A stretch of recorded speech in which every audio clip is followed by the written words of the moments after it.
કેમ છો વિદ્યાર્થી મિત્રો? ઈ અભ્યાસુ ધ લર્નિંગ એપ પર આપ સૌ વિદ્યાર્થી મિત્રોનું હાર્દિક સ્વાગત છે। અને મિત્રો, જે પણ વિદ્યાર્થી મિત્રોએ આપણી ઓનલાઈન સ્ટડીમાં આપણી સાથે જે જોડાયા છે, દરેકે દરેક વિદ્યાર્થીઓનો દિલથી આભાર। મિત્રો, બીજી એક વસ્તુ કે તમે આ ઓનલાઈન સ્ટડીમાં જોડાઈ ગયા છો અમારી સાથે મેમ્બરશિપમાં, અને જો તમે એવું વિચારશો કે ભાઈ હવે અમે જોડાઈ ગયા છીએ એટલે અમારું ચેપ્ટર એકદમ પાકું થઈ જશે, તો એ વસ્તુ ખોટી છે મિત્રો। હું મારો 100% પ્રયત્ન કરીશ, બરાબર જોરદાર તમને ભણાવીશ, દરેકે દરેક વસ્તુ સમજાવવાનો પ્રયત્ન કરીશ, ને તમને કશું ના આવડે તો તમે વોટ્સએપ દ્વારા પણ મને પૂછી શકો છો, બરાબર છે, કાં તો કોમેન્ટ કરીને પણ તમે પૂછી શકો છો। પરંતુ મિત્રો, તમને ચેપ્ટર ક્યારે આવડશે કે જ્યારે હું તમને ભણાવીશ એનો વિડીયો જો તમે પૂરેપૂરો જોશો, 40 મિનિટનો વિડીયો છે, તમે 5 મિનિટ જોયો, 10 મિનિટ જોયો ને પછી બંધ કરી દો છો, અને પછી તમને એવું લાગે કે ભાઈ સરે બરાબર નહીં ભણાય, તો એવું ના ચાલે મિત્રો। પૂરેપૂરો વિડીયો જોજો, ના ખબર પડે તો બીજી વખત જોજો, પછી પણ ના ખબર પડે તો મને પૂછજો, બરાબર। તમે જે 299 રૂપિયા ફીસ ભરી છે મિત્રો, આ 299 રૂપિયા તમારે મારી પાસેથી કવર કરાવવાના છે। તમને કંઈ બી ના ખબર પડે તો તમે વોટ્સએપ દ્વારા તમે મારું માથું ખાઈ શકો છો, બરાબર। એમાં ક્વેરી, જે પણ ક્વેરી હોય તો તમે મને પૂછો। જ્યારે આપણે કોઈ શાકભાજીની દુકાને જઈએ મિત્રો, આપણે જ્યારે શાકભાજી લેવા જઈએ તો સહેજ પણ ઓછું લઈએ છીએ ખરા? એક બટાકો જો થોડું પલ્લું નમે ને તો આપણે 2 બટાકા અંદર મૂકી દઈએ, તો બસ આ જ વસ્તુ તમારે કરવાની છે।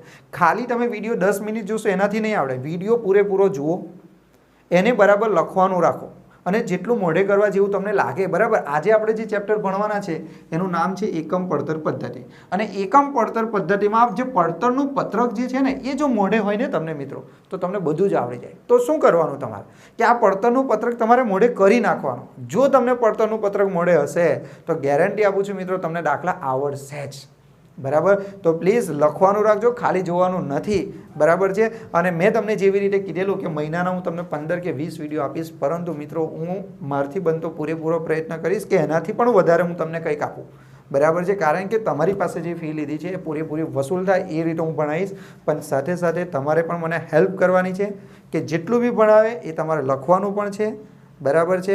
અને બરાબર ગણતરી જે દાખલા થાય એ પણ નોટબુકમાં લખવાના છે, તો જ તમને આવડશે। તો ચાલો મિત્રો, આપણે સ્ટાર્ટ કરીએ। આપણું ચેપ્ટરનું નામ છે, આપણે ભણી રહેલા છે કોસ્ટિંગ, એટલે કે કોસ્ટિંગમાં ચેપ્ટર નંબર છે એકમ પડતર પદ્ધતિ ચેપ્ટર છે।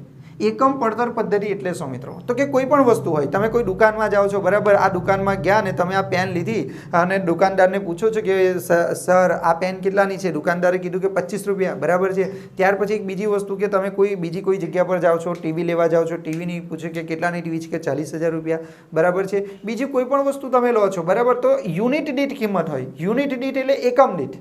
આ પેનની કિંમત કેટલી? તો 25। તો આપણા દિમાગમાં એક પ્રશ્ન થવો જોઈએ કે આ પેનની કિંમત 25 જ કેમ રાખી, કેમ આ પેનની કિંમત 30 રૂપિયા ના રાખી? કાં તો પછી એવો પ્રશ્ન થવો જોઈએ કે આ પેનની કિંમત 25 કઈ રીતે? તો મિત્રો સિમ્પલ વસ્તુ છે, એમણે શું કર્યું કે જો એક પેનનો કુલ ખર્ચ શોધી નાખ્યો, એક પેન જે છે એ એક પેનનો શું શોધી નાખ્યો એમણે? કુલ ખર્ચ। માની લો કે એક પેન બનાવવા માટે 20 રૂપિયાનો ખર્ચ થયો, આ એક પેન બનાવવા માટે કેટલા રૂપિયાનો ખર્ચ થયો? 20 રૂપિયાનો ખર્ચ થયો, તો એમાં એમણે એમનો નફો ઉમેરી દીધો। માની લો કે એમને 5 રૂપિયા નફો જોઈએ છે એક પેન પર, તો ટોટલ કેટલા રૂપિયામાં પેન વેચવી જોઈએ? તો કે 25 રૂપિયામાં, બરાબર। તો મિત્રો આના જ વિશે આપણે આખા ચેપ્ટરમાં અભ્યાસ કરવાનો છે કે આ પેનની કિંમત નક્કી કઈ રીતે થશે। તો એના માટે સૌપ્રથમ આપણે શું શોધવું પડે? કુલ ખર્ચ।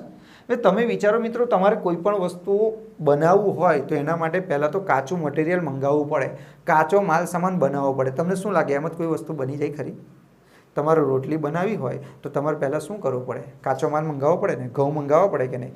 ઘઉંને મંગાવવા પડે, પછી એને દળવા મોકલવા પડે કે નહીં? ને ત્યાર પછી તમે રોટલી બનાવી શકો, બરાબર। બીજી કોઈ પણ વસ્તુ તમે લઈ લો, તમે કોઈ પણ વસ્તુ બનાવો મિત્રો, તો સૌપ્રથમ કાચો માલ તો પરચેસ કરવો પડે ને। માની લો કે તમારી ફેક્ટરી છે કપડાં બનાવવાની, બરાબર, તો શું કપડાં એમ જ બની જશે? ના મિત્રો, એના માટે સૌપ્રથમ તમારે કાચો માલ મંગાવવો પડે, બરાબર છે। તો મિત્રો અહીંયા એવું જ છે, જ્યારે પણ તમે પડતરનું પત્રક બનાવો છો તો સૌપ્રથમ તમારે શાની શરૂઆત કરવી પડે? તો કે પહેલાં તો તમારે માલ સામાન ખરીદવો પડે, કાં તો પછી જે દિવસે તમે તમારી દુકાન ખોલો છો એ દિવસે ગયા વર્ષનો માલ સામાન તો પડેલો હોય ને, તો ગયા વર્ષનો જે માલ સામાન હોય એ ચાલુ વર્ષનો શું કહેવાય? શરૂઆતનો સ્ટોક। તો મિત્રો આપણે ચાલુ કરીએ આપણે ભણવાનું કે પડતરનું પત્રક બને કઈ રીતે। તો સમજો, બહુ ડિટેલમાં આપણે જઈશું, મજા આવી જશે તમને। સૌ પ્રથમ જ્યારે પણ તમે દાખલો ગણો તો સૌ પ્રથમ તમારે લખવાનું શરૂનો સ્ટોક, પણ શરૂનો સ્ટોક પણ કોનો? કાચા માલ સામાનનો શરૂનો સ્ટોક,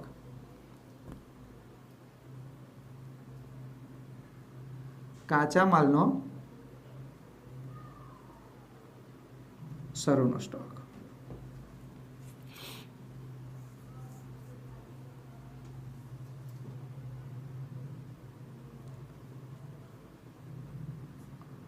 કાચા માલનો શરૂનો સ્ટોક. તો મિત્રો કાચા માલનો શરૂનો સ્ટોક અહીંયા લખી દેવાનો, બરાબર છે.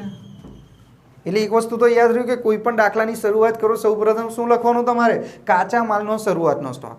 હવે શરૂનો સ્ટોકનો મતલબ શું થાય ખબર છે? માની લો કે આજે મારી દુકાન છે, દુકાનનું મેં શટર ખોલ્યું, તો મારી દુકાનમાં કેટલો માલ અત્યારે જ વધેલો છે ગયા વર્ષનો માલ કેટલો વધેલો તે. હવે જો મારે ધંધો કરવો પડશે તો નવો માલ બી તો મંગાવવો પડશે ને, જૂના માલથી થોડું ચાલવાનું છે ખાલી. તો નવો માલ સામાન પણ મારે મંગાવવો પડે. તો અહીંયા શું થશે? માલ સામાનની ખરીદી. માલ સામાનની ખરીદી કરવી પડશે. એ જે માલ સામાનની ખરીદી કરે એને પણ તમારે શું કરી દેવાનું છે? પ્લસ. હવે તમે સમજો મિત્રો, જ્યારે તમે માલ સામાન ખરીદવા માટે જાઓ તો માલ સામાન ખરીદી લાવો તો કેવી રીતે લાવશો? કંઈક તો જશો ને. કાં તો ટ્રેનમાં જશો, કાં તો કોઈ ટેમ્પો લઈને જશો, કાં તો રિક્ષામાં જશો, કાં તો કોઈ ગાડી કરીને જશો. એટલે કહેવાનો મતલબ શું કે જ્યારે પણ તમે કોઈ માલ સામાનની ખરીદી કરો તો એ ખરીદી કરતી વખતે કંઈક ખર્ચા પણ કરવા પડે. એક એક્ઝામ્પલ સાદું સિમ્પલ લ્યો, તમે બજારમાં કપડાં ખરીદવા જાઓ તો તમે એક્સ્ટ્રા ખર્ચો નહીં થતો? રિક્ષામાં જવું પડે, અડધા કે સર અમારી પાસે તો ગાડી છે તો પેટ્રોલ તો પુરાવવું પડે કે નહીં? એવી જ રીતે મિત્રો અહીંયા તમે જ્યારે માલ સામાનની ખરીદી કરો તો માલ સામાનની ખરીદી કરવા માટેના જે ખર્ચા થાય એ ખર્ચાને પણ પ્લસ કરવા પડે. માની લો આપણે માલ સામાન ક્યાંથી મંગાવીએ છીએ? તો કે ટ્રેન દ્વારા મંગાવીએ છીએ. ક્યાંથી? ટ્રેન દ્વારા. તો એને કહેવાય રેલવેનો. તમે કોઈ ટેમ્પો કરો છો તો એને કહેવાય ગાડી ભાડો. બરાબર છે. ઓક્ટ્રોય, જકાત, ડેમરેજ આ બધા ખર્ચા છે માલ ખરીદી કરતી વખતના. તે બધા ખર્ચા તમારે પ્લસ કરવાના. માલ ખરીદતી વખતે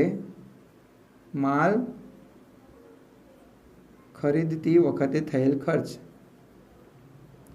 માલ ખરીદતી વખતે થયેલ ખર્ચ. બરાબર. માલ ખરીદતી વખતે જેટલો પણ ખર્ચ થયો હોય બધો ખર્ચાનો પણ સરવાળો કરવાનો. કયો ખર્ચો થઈ શકે?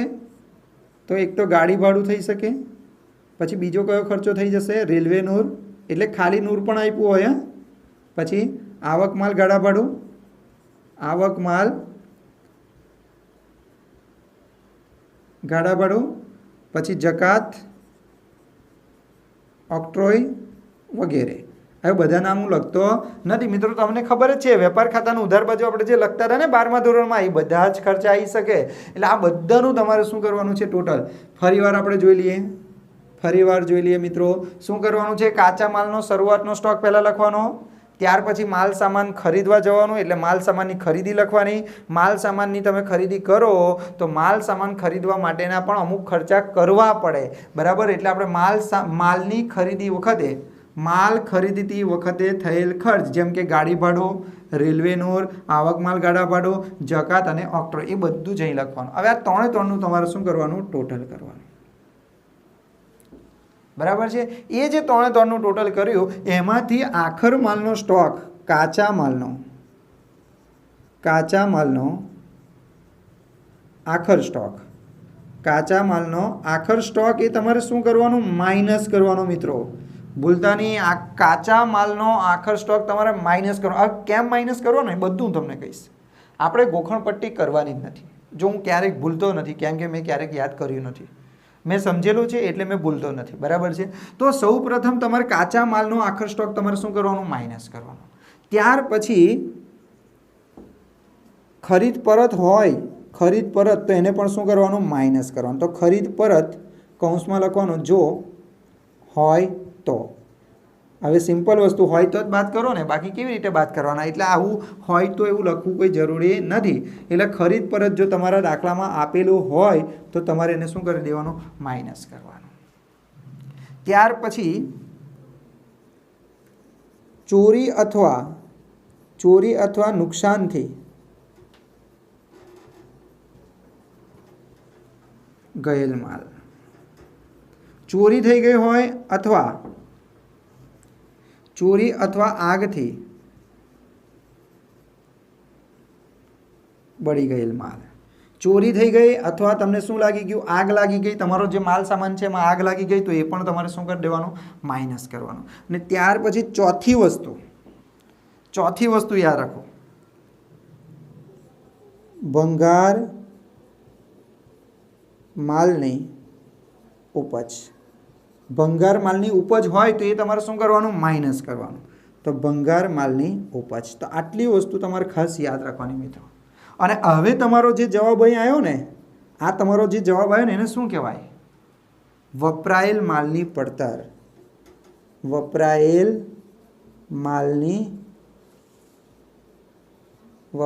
માલની પડતર કહેવાય. બરાબર છે. તો આટલું વસ્તુ તમારે ખાસ યાદ રાખવાનું છે મિત્રો. બરાબર છે. તો આટલી વસ્તુ, આ વપરાયેલ માલની પડતર આપણે શોધવા માટે તમારે આટલી વસ્તુ કરવાની. હવે જો પરીક્ષામાં તમને યાદ નથી રહેતું કે ભાઈ વપરાયેલ માલની પડતર શોધો, પરીક્ષામાં પૂછે તો શું કરો, એક વસ્તુ યાદ રાખો ને, 3 વસ્તુ પ્લસ થાય અને 4 વસ્તુ માઇનસ થાય. બરાબર, આટલી વસ્તુ યાદ રાખવાની. 3 વસ્તુ પ્લસ થાય ને 4 વસ્તુ માઇનસ થાય. હવે 3 વસ્તુ કઈ પ્લસ થાય, તો પહેલાં તો શરૂનો સ્ટોક પ્લસ થાય, તો આખર સ્ટોક તો માઇનસ થાય. એટલે 2 વસ્તુ તો આપણને ભૂલ પડે જ ના કોઈ દિવસ. શરૂનો સ્ટોક હંમેશા પ્લસ જ થાય ને આખરનો સ્ટોક હંમેશા માઇનસ થાય. પછી કાચા માલની ખરીદી. બરાબર, એને શું કરવાનું, પ્લસ કરવાનું. અને કાચા માલ ખરીદતા વખતે જે ખર્ચા થયા હોય એ ખર્ચા શું કરવાના, પ્લસ. એટલે 3 વસ્તુ તો તમારે પ્લસ કરી દેવાનું, કોઈને પૂછવા બેસવાનું નહીં. કાચા માલનો શરૂઆતનો સ્ટોક, કાચા માલ સામાનની ખરીદી અને માલ ખરીદતી વખતે જેટલા ખર્ચા થયા હોય બધા ખર્ચા પ્લસ. 3 વસ્તુ પ્લસ. માઇનસ કેટલી વસ્તુ, 4 વસ્તુ. કઈ તો આખર માલનો સ્ટોક.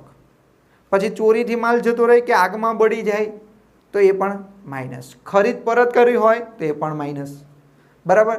અને બીજું ભંગાર માલની ઉપજ, એટલે તમારો માલ જે ભંગાર થઈ ગયો હોય એને તમે વેચી દીધો હોય ને એની જે ઉપજ થઈ હોય એ માઇનસ કરવાની. પછી તમને શું મળે, વપરાયેલ માલની પડતર. તો મિત્રો હવે સમજો, અમુક વિદ્યાર્થી મિત્રોને એવો પ્રશ્ન થાય કે સર આ તો તમે ગોખાઈ દીધું, બરાબર, કે આ 3 વસ્તુ પ્લસ કરવાની, 4 વસ્તુ માઇનસ કરવાની, પણ કેમ પ્લસ કરવાની, કેમ માઇનસ કરવાની? તો એક વસ્તુ સમજો, માલ સામાનનો વપરાશનો મતલબ શું થાય? માલ સામાનના વપરાશનો મતલબ થાય તમે કેટલો માલ વાપર્યો. બરાબર છે, એનો મતલબ એ થાય.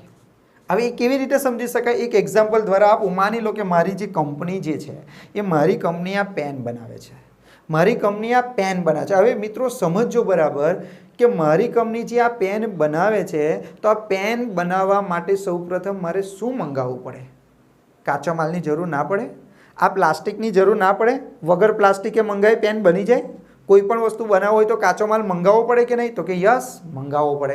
તો બની શકે કે મારી પાસે પહેલેથી જ કોઈ કાચો માલ પડ્યો હોય તો એને કંઈ શરૂનો સ્ટોક. હું તમને એવું કહું કે મારે પ્લાસ્ટિકની જરૂર છે. કેમ? કારણ કે મારે શું બનાવવાની છે? પેન બનાવવાની છે. મારે પ્લાસ્ટિકની જરૂર છે. કેમ? કારણ કે મારે પેન બનાવવાની. તો શું થઈ શકે? તો પહેલાં તો બની શકે કે મારી પાસે કોઈ પ્લાસ્ટિક હોય. તો ચાલો માની લો મારી પાસે શરૂઆતમાં 5000 રૂપિયાનું પ્લાસ્ટિક હતું. સમજો મિત્રો, શરૂઆતમાં મારી પાસે 5000નું પ્લાસ્ટિક હતું. ત્યાર પછી મેં 1 લાખ રૂપિયાનું પ્લાસ્ટિક ખરીદ્યું. 1 લાખ રૂપિયાનું પ્લાસ્ટિક મેં શું કર્યું? ખરીદ્યું. પણ જ્યારે મેં 1 લાખ રૂપિયાનું પ્લાસ્ટિક ખરીદ્યું ત્યારે મેં બીજા 5000 રૂપિયાનો એની પાછળ શું કર્યો? ખર્ચ. એટલે ટોટલ મેં કેટલા રૂપિયાની ખરીદી કરી કહેવાય? 1,10,000. ટોટલ મારો માલ સામાન કેટલો? 1,10,000. શું હવે મને સમજો મિત્રો કે તમે કોઈ પણ માલ સામાનની ખરીદી કરો, શું બધો પૂરેપૂરો વપરાય છે? તમે કહો મને કે તમે કોઈ માલ સામાનની ખરીદી કરો છો તો શું પૂરેપૂરો માલ સામાન તમે વાપરી જ નાખો? એવું ના બને. પૂરેપૂરો માલ સામાન ના પણ વપરાય. એક્ઝામ્પલ તરીકે માની લો 1,10,000નો માલ સામાન મારી પાસે છે. કેવી રીતે? તો 5,000નો તો મારી પાસે ઓલરેડી હતો જ. 1 લાખ રૂપિયાનો મેં પરચેસ કર્યો અને 5,000 એની પાછળ ખર્ચ, એટલે ટોટલ 1,10,000નો માલ સામાન થયો. પણ 1,10,000 રૂપિયાનો માલ હતો, એમાંથી શું થયું તે સમજાવો.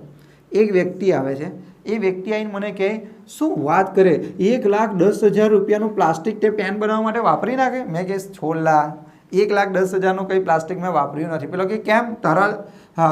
તારો જે ચોપડો છે એમાં તો 1,10,000 લખેલું છે. તો મેં એને કહીશ જો એક વસ્તુ સમજ, આ 1,10,000નું જે પ્લાસ્ટિક હતું ને એમાંથી 5,000નું પ્લાસ્ટિક તો મેં પરત આપી દીધું. દુકાનદાર જેની પાસેથી ખરીદેલું એને 5,000 તો મેં પાછું આપી દીધું. હવે મને કહો 1,10,000માંથી 5,000 તો મેં પાછું આપી દીધું, તો અહીંયા ઘટાડો થાય કે ના થાય?